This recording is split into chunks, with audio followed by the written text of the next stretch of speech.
the standard variable mortgage rate in Australia. And as you can see, it's basically at all-time lows at this point. The blue line, though, is mortgage interest repayments as a percentage of disposable household income. And what you can see is even though interest rates have fallen from over 16% back in the 90s down to about 6% today, the amount of money Australians are having to spend to afford a house has closer to all-time highs at over 12% of disposable income. That's because back in the early 90s, you could buy a house for 3 times your annual salary. But now, you're talking more like 8, 9 times your annual salary. Report I read today from Residex showed that the median house value in Sydney is now over $700,000. So we need interest rates at all-time lows. Australians need interest rates at all-time lows merely to be able to afford to pay their mortgage.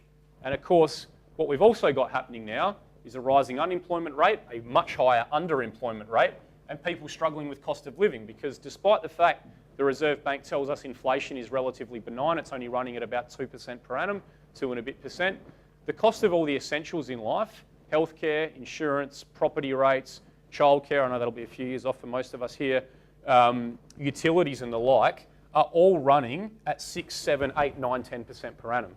So the kind of nice to have stuff, discretionary spending, yep, inflation's not that bad there. But the real cost of living, the stuff that people have no choice but to spend money on, is running at 2 to 3 times the official inflation rate. And it'll only get worse if the Australian dollar falls, because everything we import will obviously go up in price. So everyone's saying that a lower dollar is the key to our future or the key to future prosperity is very, very conveniently overlooking that fact. So one other point I would make about housing before I finish as well is who here has heard the story or ultimately the story about if you hear a taxi driver giving you a tip, it's time to start looking in a different direction because obviously everybody is already investing in that market. Has anyone heard that expression before or that phrase? A few people nodding their heads. Great, okay.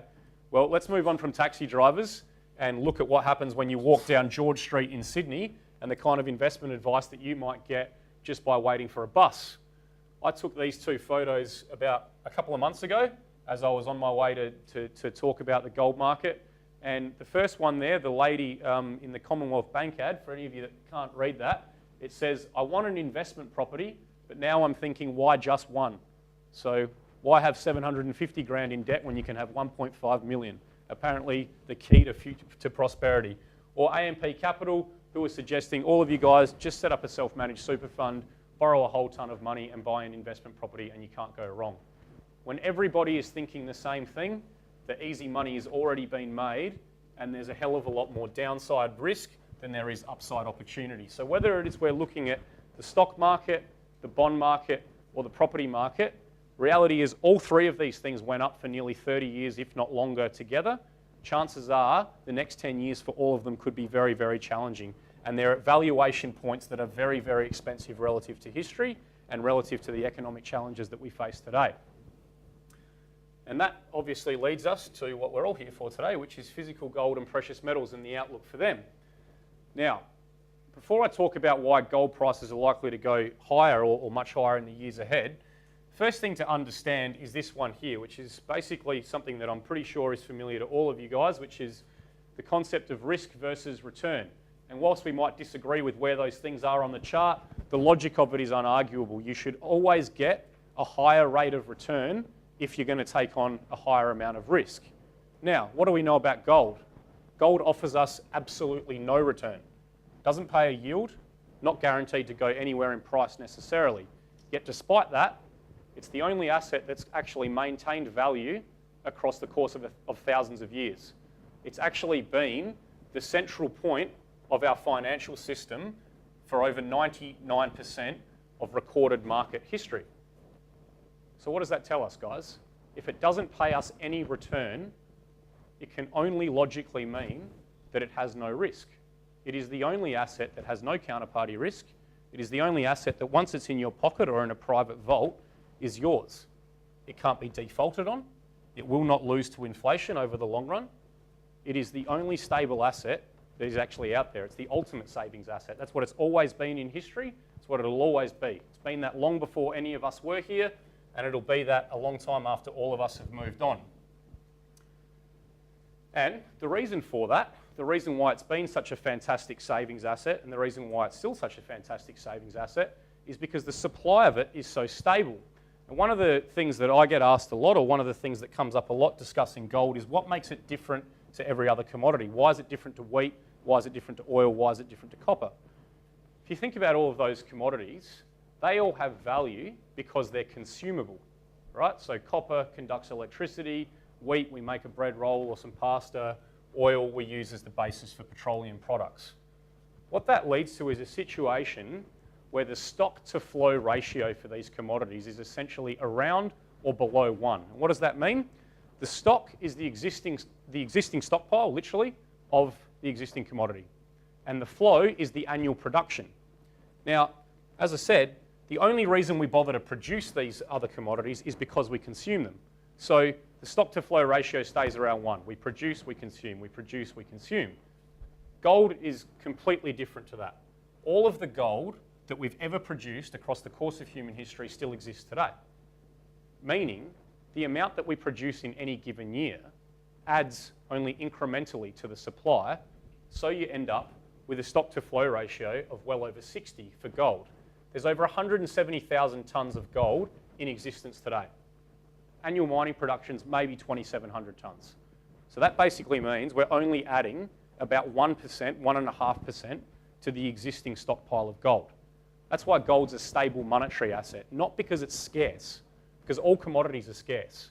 It's a stable monetary asset because the overall supply is so stable. And we've been doing this for thousands of years. It can't be altered in any meaningful way.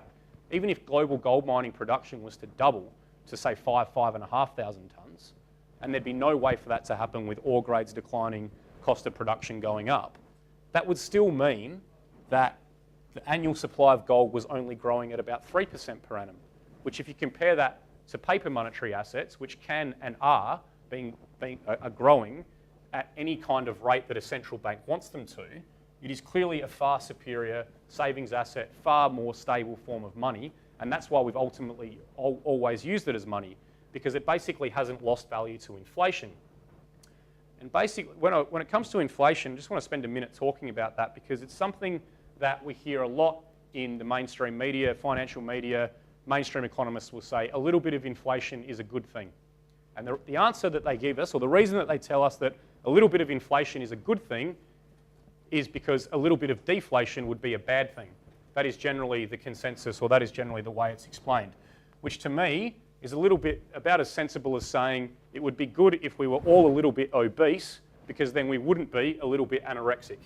It makes absolutely no sense at all that we should want prices to rise. Who here likes it when they have to pay more for something? Anyone put their hands up? Who here has been to a happy hour where they've raised the price of beer? No one, right?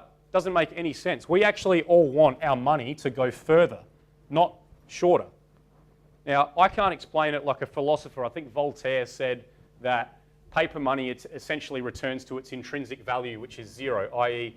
it gets inflated away so much that we no longer use it anymore. But just in common sense terms, guys, the very purpose of inflation, the stated purpose of inflation, is to make paper money worth less every year. That's the intention of inflation, to make your money worth less. Do that for 10, 15, 20, 30, 40 years in a row. Is it any wonder it ends up being worthless? Of course it's not. If we keep intentionally destroying the value of it, it ends up having no value at all, and we end up refusing to use the Australian dollars, the US dollars, the euros, whatever they are, and we revert back to some kind of hard money asset. Generally speaking, the answer is gold and silver. So the only question is to work out, when are we in environments like that, and therefore when do we want to have our money in gold? And the reality is it's in times like this. Because if we could get a high interest rate in money in a bank account, then gold, this non-yielding asset, would be less attractive to hold. So if inflation was running at 2% and real interest rates, or interest rates were at 6 or 7%, then we would be able to make money and preserve our purchasing power by keeping our money in a bank account. So quite rightly, people would go, well, why would I want to hold onto this yellow metal, which doesn't pay me a yield, when I can keep my money in a bank and earn a positive rate of return? But, So what you see have happen is when real interest rates are at 2% or higher, we see gold and silver prices do very poorly. But when we're in an environment where real interest rates are at maybe 2%, 1% or even negative, like they are all around the world today, gold and silver prices tend to appreciate by 8, 9, 10% or better per annum. That is exactly what happened through the 1970s. That is exactly what's happened for the last 10 years. And for the reasons I discussed earlier about the inability of governments and central banks, A, to raise interest rates, or B, stop printing money, we're going to be in a negative real interest rate environment for the foreseeable future, meaning exceptionally high levels of investment risk in other asset classes and a fantastic opportunity and the perfect macro environment for gold prices to appreciate. But despite that, we can't expect it to be a smooth ride or a one-way ride. As I said, I started buying gold and investing in gold sort of 10 years ago. Across the course of that period, there have been 4 pretty serious corrections.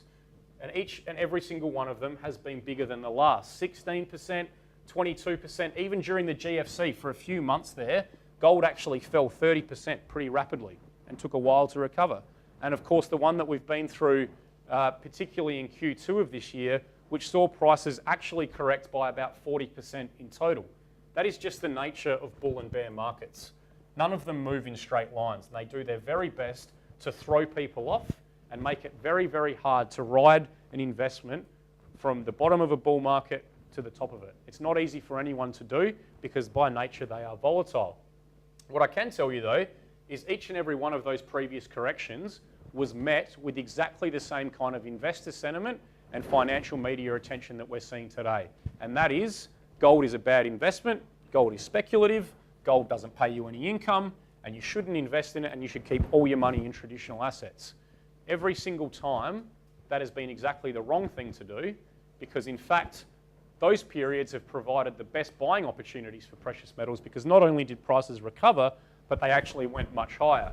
And I'm very confident that a year, 2, 3 years from now, we'll be sitting here thinking, my God, I cannot believe you could buy gold in Australian dollars for $1,500, $1,550 back in 2013. All of the fundamentals driving it suggest that it is going to go much higher. And even if we look at it relative to history, we should expect it to go much higher. Now, everybody, or maybe everybody in the room, perhaps some people aren't aware, but gold had, as I say, a roaring bull market back in the 1970s where prices went up 25 times from $35 to $850 at one point. If we were to see a repeat of that, this is what it might look like. In real inflation-adjusted terms, so not the official CPI figure that you might see, but a proper apples with apples inflation comparison, we'd need prices to go over $8,000. If it was to do a repeat of the 1970s where it went up 25 times, gold prices would need to go over $6,000. If gold and gold mining companies represented 25% of global financial assets, like they have at every other point, every other bull market top in gold across the last 100 plus years, gold prices would easily need to head to around $8,000. If gold was to back the United States money base, which is growing at $85 billion a month, even today, it would need to go over $10,000. That number's just going to get perpetually higher as we keep printing. Or the last one, which I highly recommend all of you guys Google in your own spare time, is the concept of the Dow-Gold ratio, which shows that at the bottom of every equity bear market, the proper bottom of an equity bear market, and the proper top in a gold bull market, the ratio between those two has been roughly around 1, meaning 1 ounce of gold would buy you a share of the Dow. The Dow's trading at, I think, 14,500, 15,000 points today. Gold's at 1,400 US dollars. So either gold's going to go up by 10 times from here, the equity market's going to lose 90% of its value, or what may well happen is that they meet somewhere in the middle. Either way, bottom line is we're in the perfect macro environment for gold prices to appreciate, and gold is still exceptionally cheap relative to where it has been historically.